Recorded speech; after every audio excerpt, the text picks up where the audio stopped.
راح نتكلم عن علاجات السعال العشبية والكيميائية ومتى يمكن استخدام كل منها وإيش دورها في العلاج. معكم الدكتور أشرف أمير، استشاري طب الأسرة ونائب رئيس مجلس إدارة الجمعية السعودية لطب الأسرة والمجتمع. عندنا عدد كبير من أدوية الكحة اللي تحتوي على أعشاب طبيعية يمكن لها دور في التقليل من السعال وإزالة البلغم من الصدر. يمكن أهمها هي الأعشاب اللي بتستخدم في أدوية السعال اللي هي النعناع واللبلاب واليانسون والزعتر.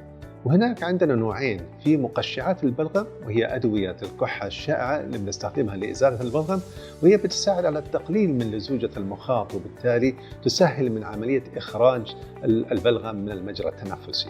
في عندنا النوع الثاني اللي هو مذوبات البلغم اللي هي تعمل على حل وتذويب المخاط لتسهيل خروجه من المجرى التنفسي، وهي أدوية عادة مناسبة لعلاج الكحة ببلغم.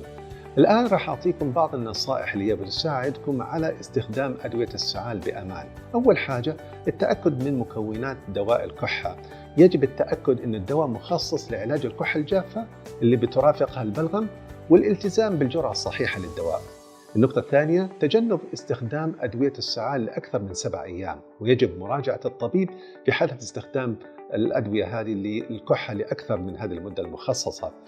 الحذر من اختيار دواء كحة الأطفال والصغار، ويجب اختيار دواء مناسب لعمر الطفل، ويجب عدم إعطاء أدوية الكحة للأطفال ما دون سن الرابعة. ويجب كمان أنه نستشير الطبيب قبل إعطاء الأطفال أي جرعة من هذه الأدوية اللي أعمارهم تتراوح ما بين 4 إلى 6 سنوات. يجب كمان التأكد من أي تحذيرات خاصة بالأعراض الجانبية لدواء الكحة زي النعاس. النقطة الأخيرة اللي أبغى ألقي عليها الضوء هي التحقق دائما من الصيدلاني قبل استخدام أي أدوية لمعرفة ما إذا كانت هذه آمنة لتناولها مع أدوية أخرى أو في أي تضارب دوائي.